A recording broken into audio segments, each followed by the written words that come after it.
Tips and tricks में मैं आपको 4-5 छोटी-छोटी चीज़ें बतानी हैं जो कि मैं जल्दी-जल्दी आपको कवर कराता हूँ क्योंकि ये बड़ी इम्पॉर्टेंट है, इनको हम मिस नहीं कर सकते। पहली चीज़ ये है कि अगर आपके पास सपोज़ एक डेट लिखी हुई है ऐसे 12-अक्टूबर-2021 और आप इसको किसी और फॉर्मेट में रिप्रेजेंट करना चाहते हैं, तो आप इस सेल को सेलेक्ट करें जिसके अंदर डेट लिखी हुई है या नंबर में जाएँ और यहाँ कस्टम फॉर्मेटिंग में आ जाएँ। कस्टम फॉर्मेटिंग में आके जो भी डेट यहाँ पे लिखी हुई है उसको आप बैक स्पेस कर दें। बैक स्पेस करके अब आप सपोज़ आप ये चाह रहे हैं कि शुरू में वीक डे का पूरा नाम आ जाए, तो सबसे पहले आप डी प्रेस करें, डी फिर प्रेस करें, फिर प्रेस करें। देखें अब तीसरी दफ़ा डी प्रेस करने से ट्यूसडे आ गया। पहली दफ़ा डी प्रेस करने से क्या होगा? पहली दफ़ा डी प्रेस करने से सिर्फ वो दिन आ जाएगा, डेट आ जाएगी, जो तारीख चल रही है उस मंथ की वो आ जाएगी। और दूसरी दफ़ा डी प्रेस करने से क्या हुआ? कुछ भी नहीं हुआ। लेकिन अगर आपकी ये डेट जो है वो 7 होती, 5 होती, सिंगल डिजिट होती, तो दूसरी दफ़ा जब आप डी प्रेस करते हैं तो वो 07 हो जाती, 08 हो जाती, 09 हो जाती। लेकिन 10 पे ऑटोमेटिकली वो 2 नंबर्स में आ गई है, तो इस वजह से या 12 पे आ गई है, तो इस वजह से 2 डी प्रेस करने से भी कोई फ़र्क नहीं पड़ा। 1 डी प्रेस करेंगे तब भी 12 लिखा आएगा, 2 डी प्रेस करेंगे तब भी 12 लिखा आएगा। लेकिन जैसे ही आप 3rd डी टाइप करेंगे यहाँ पे, तो आप देखें वो 12 चेंज होके ट्यूसडे बन गया है, TUE यानी शॉर्ट एब्रीवेशन में बन गया। अच्छा, अब एक दफ़ा और आप डी प्रेस करें तो ये पूरा वीकडे का पूरा नाम यहाँ पे आ गया। अब सपोज़ आप चाहते हैं कि मेरी जो डेट है वो इस तरह से शो हो कि ट्यूसडे हो और उसके बाद एक कॉमा हो। अब आप कॉमा यहाँ पे टाइप करें और फिर आप कहते हैं कि उसके बाद डेट लिखी आ जाए, जैसे डी लिखा आ जाए। यानी आप देखें यहाँ पे सैम्पल में आपको नज़र आ रहा है कि कैसे ये आगे फंक्शन हो रहा है। तो ट्यूसडे 12 और उसके बाद आप चाहते हैं कि मैं एक और कॉमा प्रेस करूं और उसके बाद मैं यहाँ मंथ का नाम लिखूं। अब मंथ का नाम लिखने के लिए आप एम प्रेस करेंगे। जैसे ही आप एम प्रेस करेंगे तो 10 लिखा आ गया, क्योंकि अक्टूबर जो है वो 10th मंथ है। तो जब 2 दफ़ा एम प्रेस करेंगे तब भी 10 लिखा आएगा। लेकिन जैसे मैंने आपको डे के केस में बताया कि अगर मंथ जो है वो सिंगल डिजिट हो यानी 9th मंथ तक हो, तो 2 दफ़ा एम टाइप करने से वो 09 बन जाएगा और एक दफ़ा टाइप करने से वो सिर्फ 9 लिखा आएगा। अब इस एक दफ़ा फिर अगर आप एम प्रेस करें तो आप देख लें ये 3 कैरेक्टर्स में एब्रीवेटेड नाम आ गया मंथ का, और एक दफ़ा और प्रेस करेंगे तो मंथ का पूरा नाम आ गया। तो आपने लिखा ट्यूसडे 12 अक्टूबर। अब आप सपोज चाहते नहीं, ये कोई अच्छा नहीं लग रहा, 12 और अक्टूबर में कॉमा नहीं होना चाहिए, तो आप यहाँ वापस आके इस कॉमा को बैक स्पेस कर दें और वैसे एक स्पेस दे दें, तो ये 12 अक्टूबर आ गया। और उसके बाद आप ये चाह रहे हैं कि मैं एक डैश डालूं और यहाँ पे ये लिखा आ जाए। एक वाई प्रेस करेंगे तो 21 लिखा आ गया। 2 वाई प्रेस करेंगे, सेम वही इसके अंदर भी रीजनिंग है जो पहले दे चुका हूँ। 2 वाई प्रेस करेंगे तो 21, 3 वाई प्रेस करेंगे तो 2021 आएगा, 021 नहीं लिखा आएगा। बेशक अब आप 4 प्रेस कर लें, 5 प्रेस कर लें, इसने 2021 ही रहना, मैक्सिमम यही रहता है।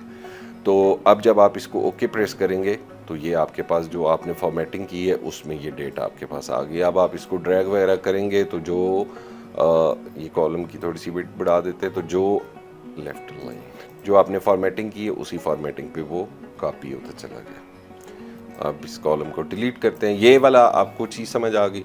दूसरा चीज़ जो मैं आपको समझाना चाहता हूँ वो ये है कि सपोज़ आप एक डेट एंटर कर रहे हैं 16, 10 और 21, तो ये डेट एक एंटर होगी। अब आप ये चाह रहे हैं कि 16 मेरी डेट है और मैं एक सीरीज़ फिल करना चाह रहा हूँ। और सीरीज़ कैसे फिल करना चाह रहा हूँ कि मुझे इससे नीचे कुछ डेट और एंटर करनी है। तो एक तरीका तो ये है कि आप यहाँ पे आएँ, जब ये प्लस बने इसको आप ड्रैग करें तो ये देखें एक एक दिन आगे बढ़ता जा रहा है, 16, 17, 18, 19, 20 और ये 7, 11, 21 तक चला गया। अब सपोज़ कोई आपसे कहता है कि यार आज की डेट से लेके 31 दिसंबर 2021 तक यहाँ पे एंट्री कर दो।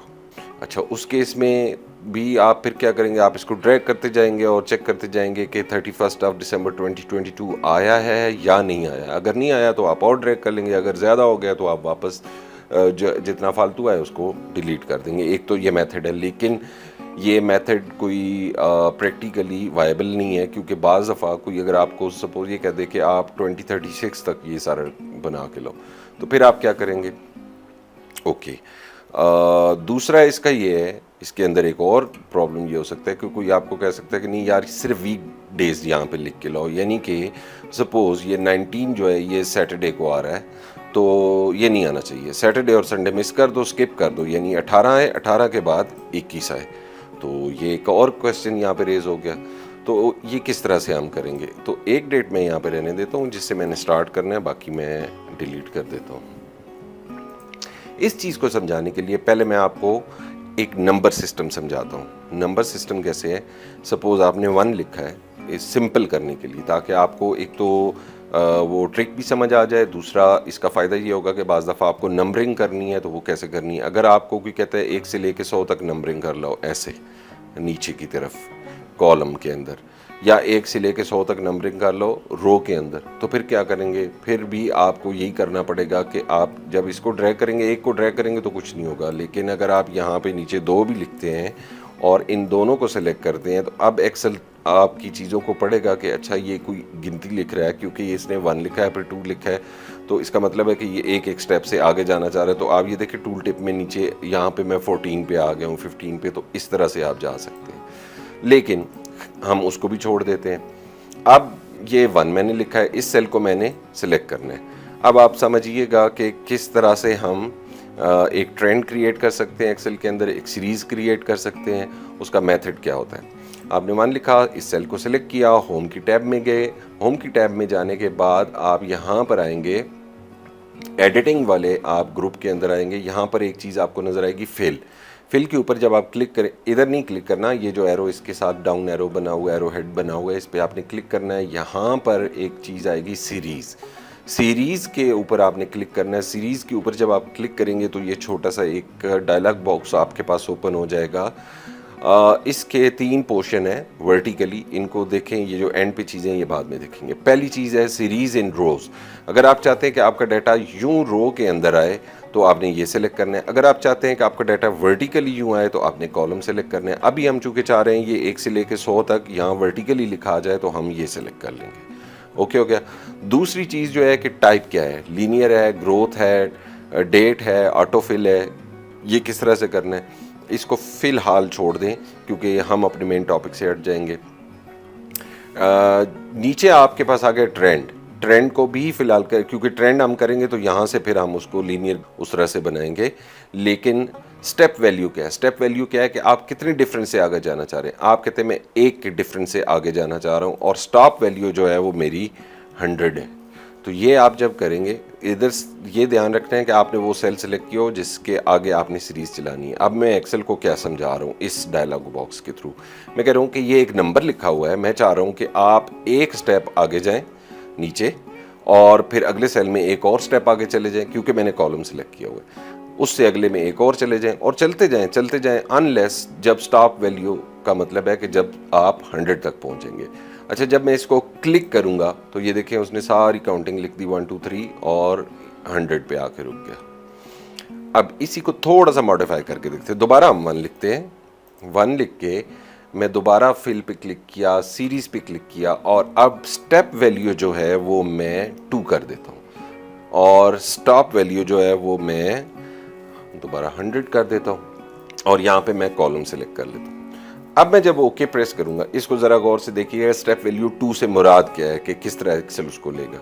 इसको मैं ओके प्रेस करता हूँ तो उसने कहा कि चूंकि यहाँ पे मुझे आपने कहा था स्टेप वैल्यू 1 है, तो मैं एक स्टेप आगे चला गया, यानी 1 से अगला स्टेप था 2, उससे अगला स्टेप था 3, लेकिन यहाँ पे आपने मुझे कहा नहीं स्टेप 2 हो गए हैं, तो अब 1 के बाद 2 आगे गया, 3 उससे आगे गया, 5 7 9, यानी कि आप ये कह सकते हैं कि सारे जो ऑड नंबर्स हैं वो आपने यहाँ पे एंटर कर दिए। तो 99 पे, यानी कि यहाँ पे जब 50 नंबर्स तक आया तो पूरे हो गए, क्योंकि अब स्टेप वैल्यू 2 है तो 100 डिवाइड बाई 2 जो है वो 50 नंबर्स बनेंगे, 50 के बराबर अब 99 आ गए। अभी हम इसमें इसके अंदर डेट को कैसे आपने एंटर करना है वो हम देखते हैं कि कैसे पॉसिबल है। यहाँ पे मेरे पास एक डेट है, स्टार्टिंग डेट है, मैंने इसको सिलेक्ट किया। जैसे यहाँ पे मैंने 1 2 3 को किया था, इसको मैं ज़रा डिलीट कर देता हूँ ताकि मेरे पास क्लियर डेट आ जाए। ये डेट आ गई। अब मैं सीरीज़ के ऊपर गया, फिल पे गया, सीरीज़ पे गया, और ये देखें ऑटोमेटिकली ही उसने डेट सेलेक्ट कर ली, क्योंकि उसने पढ़ लिया कि ये डेट है। एक तो मैंने सबसे पहले बताना है कि मैंने इसको हॉरिजेंटली फिल करना है या वर्टिकली फिल करना है। हॉरिजेंटली का मतलब है कि मैं यहाँ पे रो सेलेक्ट करूँगा, वर्टिकली का मतलब ये है कि मैंने कॉलम सेलेक्ट करना है। दूसरी बात जो मैंने यहाँ पे बतानी है कि मैंने इसका स्टॉप वैल्यू बतानी है। अब स्टॉप वैल्यू जैसे हम डिस्कस कर रहे थे वो थी 31, 12 और 22, यही मेरी स्टॉप वैल्यू है। अब जब मैं इसको ओके प्रेस करूँगा तो ये देखिए जी सारी डेट्स एंटर करता जाएगा, और जैसे ही 31 दिसंबर 2022 आएगा वहाँ पे ऑटोमेटिकली स्टॉप हो गया। तो ये सारी डेट्स आपने जो इंसर्ट करनी थी वो आपने कर ली। इसको मैं ज़रा कंट्रोल सी करके यहाँ दोबारा पेस्ट करता हूँ, थोड़ा सा डिफरेंट तरीके से आप बताता हूँ कि इसके अंदर वेरिएशन क्या आ सकती है। दोबारा आपने इसको सेलेक्ट किया, फिल पे क्लिक किया, सीरीज़ पे क्लिक किया, और ये सारा चीज़ आपने दोबारा कॉलम सेलेक्ट किया। यहाँ पे भी आपने कहा कि मुझे 31-12-22 तक जाना है। लेकिन अब आप इस साइड पे आ जाएं, इसमें आपको ये पता चलेगा कि डे यूनिट जो है वो डे है, वीक डे है, मंथ है, ईयर है, ये आपने बताना है। अगर आप चाहते हैं कि एक साल के फ़र्क से ये चीज़ें आएँ तो वो एक साल के फ़र्क से चीज़ें आएंगी, मंथ्स के हिसाब से आएंगी तो मंथ्स के हिसाब से आएंगी। कि स्टेप वैल्यू क्या है, मंथ है, एक मंथ का स्टेप वैल्यू है, एक वीक डे का स्टेप वैल्यू है, या फिर डे का है। डे से मुराद तो यही है जो अभी हमने यहाँ पे किया है। वीक डे से मुराद ये है कि अब वीकेंड्स इसमें से माइनस हो जाएंगे, यानी कि जो हम पहले एक सिचुएशन क्रिएट कर रहे थे कि यहाँ सिर्फ वर्किंग डेज आ जाए। अच्छा, अब सपोज इसको सेलेक्ट करके हम करते हैं कि ये मेरा स्टॉप पीरियड है 31/12/2022, और कॉलम से मुझे डाटा चाहिए, और इसमें वीक डेज है, डेट उसने ऑटोमेटिकली सेलेक्ट कर ली है। हम कह रहे हैं कि एक स्टेप वैल्यू है, यानी कि जब तक वीक डेज हैं तो एक एक दिन का फ़र्क से लेके जाओ, अगर वीक डेज नहीं है तो फिर बेशक जो मर्ज़ी करो। जब इसको प्रेस किया तो अब यहाँ पे देखें कि ये 16, 18 यहाँ पे नहीं आया, 17 नहीं आया, 19, 20, 21, 22, अब 23, 24 दोनों निकल गए, 25 आ गया, और 26, 27, 28, 29 और फिर ख़त्म हो गया। यहाँ पे बाकी दिन नहीं आए। 29 देखें यहाँ पे आ रहा है, 30 भी आ रहा है, 31 भी आ रहा है, लेकिन 29 के बाद उसने डायरेक्ट 1 ले लिया। इसका मतलब है कि जो 30 और 31 है वो सैटरडे और संडेज़ है। अब प्रॉब्लम ये है कि यहाँ पर आप एक सवाल कर सकते हैं, जैसे मैंने एक लेक्चर में पहले भी कहा था कि डाटा को आप गौर से देखें कि यहाँ 16 के बाद एक दिन का गैप आया, 17 का गैप आया और फिर 18 आ गया, तो इसका मतलब है कि एक दिन उसने कवर किया। अब इशू ये है कि ये जो 16 है ये आज खुद एक वीकेंड है, इस वजह से वो जो कुछ हमने हार्ड पंच किए उसको तो वो नहीं चेंज कर सकता। उसने उसके बाद जितने भी वीकेंड्स आ रहे हैं वो माइनस कर दिए हैं। तो ये बेशक वीकेंड हो, सपोज इसको हम 15 करते हैं तो फिर भी नेक्स्ट जो है वो 18 ही आएगा, क्योंकि उसने देख लिया कि 16 और 17 जो है वो वर्किंग डेज नहीं है। तो वर्किंग डेज आप देखें, अगर आप बॉटम पे आएँ तो ये जल्दी ख़त्म हो जाएंगे, क्योंकि वर्किंग डेज कम है। ये तो तमाम डेज है, चाहे सैटरडे है या संडे है, वो सारे यहाँ पर आ रहे हैं, लेकिन ये यहाँ पे इस तरह से आ रहे हैं। इसी तरह आप मंथ के लिए भी कर सकते हैं, जैसे कंट्रोल C किया और यहाँ पे इसको पेस्ट कर लिया। सीरीज़ में जाएं, फिल में जाएं, सीरीज़ में जाएं, और आप उसको कहें मंथ करना है, और इधर भी आप उसको स्टॉप वैल्यू दे दें 22 की, 31 दिसंबर, और यहाँ पे कॉलम सेलेक्ट करें और ओके प्रेस करें। अब वो क्या कर रहा है, एक एक महीना आगे जा रहा है, 15/10, 15/11, 15/12, और इस तरह से वो आगे जा रहा है। तो अब उसने मंथ का फ़र्क डाल दिया। इसी तरह उसके अंदर एक और ऑप्शन था ईयर का, तो उसमें ईयर का फ़र्क डाल देगा। तो अगर आपने हर साल की डेट्स लिखनी है, हर मंथ की डेट लिखनी है, तो वो भी आप डायरेक्टली लिख सकते हैं instead of typing it. Next एक और चीज़ जो मैं आपको बताना चाह रहा हूँ कि वो आप इससे भी सिंपल तरीका ये है, कंट्रोल C करके इधर एंटर प्रेस कर दिया। अब यहाँ पर आएँ तो ये जो आपके पास स्क्वायर बना रहा है ग्रीन, इसके ऊपर जब आप माउस लेके आएंगे तो ये प्लस बन जाएगा। यहाँ पर आपने राइट क्लिक करके नीचे की तरफ ड्रैग करना है, राइट क्लिक करनी है, और कहीं भी ड्रैग करके एक आध स्टेप आपने इसको छोड़ देना है। जब आप इसको छोड़ेंगे तो वो आपको कहेगा कि आपको ऑप्शन दे देगा, ये एक आपके पास जो है पॉपअप मेन्यू आ जाएगा, इसमें आपने बताना है कि कॉपी करो, फिल करो, फॉर्मेटिंग करो, फिल डेज करो, फिल वीक डेज करो। तो आप इसको ड्रैग करके जहाँ तक लेकर आएंगे उसके अंदर ये फिल वीक डेज भी कर सकता है, फिल मंथ्स भी कर सकता है, फिल ईयर्स भी कर सकता है, वही जो आपने अभी की है। यहाँ पे सिर्फ 2 तक ड्रैग करके लाया था, तो उसने कहा कि आप यहाँ तक ड्रैग करके लाए हैं, तो इस दौरान सिर्फ जो है वो एक वर्किंग डे और आ रहा है, और वो 18 है, क्योंकि 16 और 17 जो है वो वीकेंड्स है। तो इसको सिंपल तरीके से जल्द करने का तरीका ये भी है। नेक्स्ट 2 छोटी चीज़ें और हैं। एक फंक्शन होता है ई डेट का। E date is equal to E date. जैसे ही आप ये लिखेंगे ई डेट, इसका मतलब ये होता है कि आपने बताना है कि मेरी स्टार्टिंग डेट क्या है, वो आपने बताना है। और फिर आप उसको कहते हैं कि मुझे बताओ कि यार अगर मैं इसके अंदर 8 महीने ऐड कर दूं तो फिर क्या डेट होगी। अब आपने मंथ्स में बताना है कि इस डेट के अंदर मंथ्स ऐड करके बताओ कि कितने नेक्स्ट मेरी जो आंसर आएगा वो क्या है, यानी 8 महीने बाद क्या डेट होगी। तो अभी तो उसने उसको सीरियल नंबर में दे दिया है, इसको हम यहाँ से कॉपी करते हैं फॉर्मेटिंग और यहाँ पे पेस्ट कर देते हैं। तो उसने बताया कि जी नेक्स्ट जो है वो 15/6/2022 होगी। ये एक तरीका है कि अगर आपके पास एक डेट है, आप उसमें नंबर ऑफ मंथ्स ऐड करना चाहते हैं तो वो आप ऐसे कर सकते हैं। इस तरह अगर आप किसी डेट के अंदर ईयर्स ऐड करना चाहते हैं तो वो कैसे करेंगे, तो आप लिखेंगे is equal to E date, और यहाँ वो पूछ रहा है आपसे स्टार्ट डेट आपकी क्या है। जी हमने कहा ये है। अब वो कह रहा है कि अच्छा इसके अंदर कितने मंथ ऐड करूँ। अब आप कहते हैं कि यार सपोज मैं इसके अंदर 2 ईयर्स ऐड करना चाह रहा हूँ, तो 2 ईयर्स आप लिखेंगे 2, लेकिन ये तो चूंकि मंथ मांग रहा है, तो अगर यहाँ पे मैं फार्मूला क्लोज करूंगा तो इसके अंदर 2 मंथ ऐड करेगा। लेकिन नहीं, मैं चाह रहा हूँ कि इसके अंदर 2 ईयर्स ऐड हो, तो मैं इसको सिंपली जो ये आपने लिखा है मंथ, इसको 12 से मल्टीप्लाई कर दूंगा।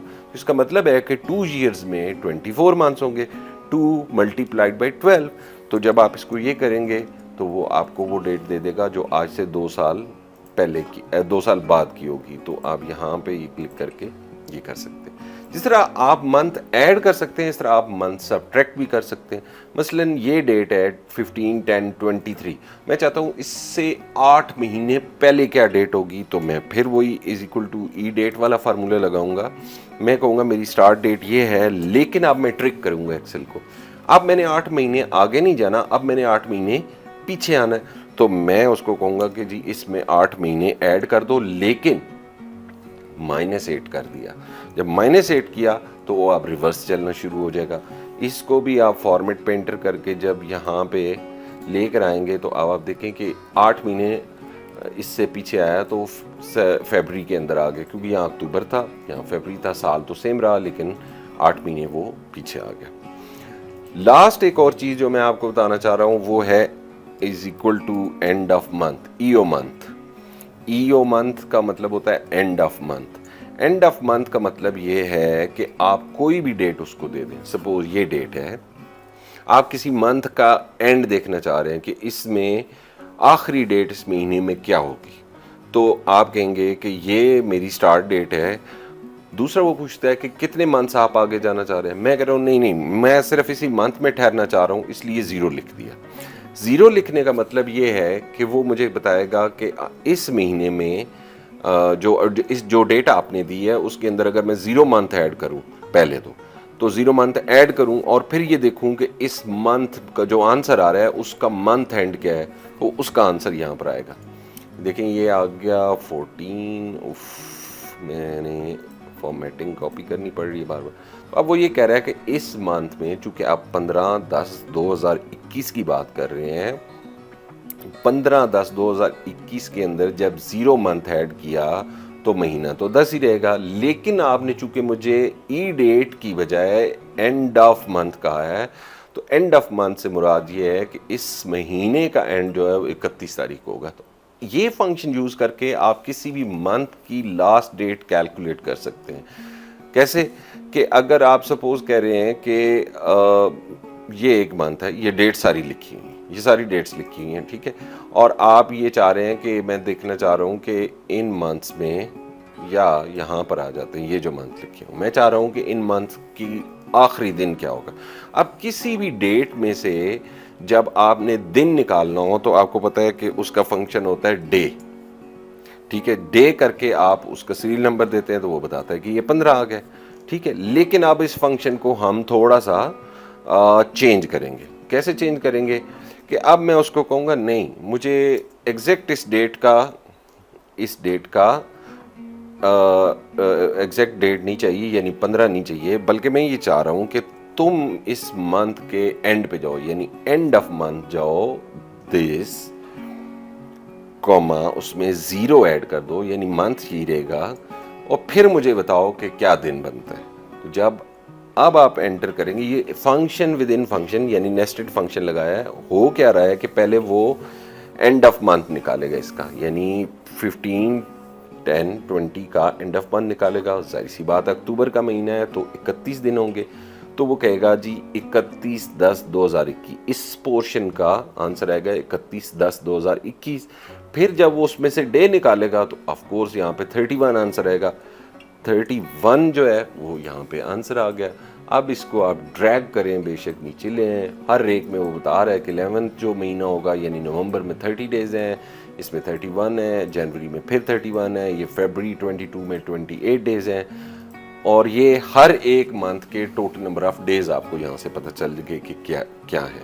तो थोड़ा सा फंक्शंस को हम जब मिला के एक दूसरे के साथ यूज़ करेंगे आने वाले लेक्चर्स के अंदर, तो फिर आपको पता चलेगा कि ये कितनी यूज़फुल चीज़ें। इनको स्टैंड अलोन अगर आप देखें तो आप शायद कहें कि ये मेरे किसी काम की नहीं है, लेकिन जब आप इनको अपडेट के फंक्शंस को टेक्स्ट के फंक्शंस के साथ यूज़ करें, टेक्स्ट के फंक्शंस को जब आप नंबर्स के साथ यूज़ करें, और नंबर्स को जब फाइनेंशियल नंबर फार्मूलाज के साथ यूज़ करें, तो फिर एक्चुअली फाइनेंशियल मॉडलिंग वहाँ से स्टार्ट होती है, डाटा एनालिटिक्स वहाँ से स्टार्ट होता है। अभी जो स्टेप हम कर रहे हैं, अभी मैं सिर्फ आपको बेसिक टूल्स समझा रहा हूँ, तो स्टे ट्यून्ड, इन टूल्स को समझें और इसको आप यूज़ करें अपनी लाइफ के अंदर। जितने भी आपके प्रॉब्लम्स हैं आपके ऑफिस में, अगर आप पढ़ रहे हैं तो वहाँ पे अगर आपकी कोई असाइनमेंट्स हैं उनके अंदर अप्लाई करें। जितना आप इनको अप्लाई करेंगे तो आपको ये याद रहेंगे। जब आपको ये याद रहेंगे तो जब हम इनको मिक्स करके एक नया फार्मूला क्रिएट करेंगे डिफरेंट लाइब्रेरीज़ को यूज़ करके और अपना पर्पस रिजॉल्व करेंगे, तो यू विल बी अमेज्ड कि ये कितने पावरफुल फंक्शन है। So keep in touch, thank you very much. Date functions यहाँ पे ख़त्म हो गए। अब हम नेक्स्ट जो है वो टेक्स्ट फंक्शन को पढ़ेंगे।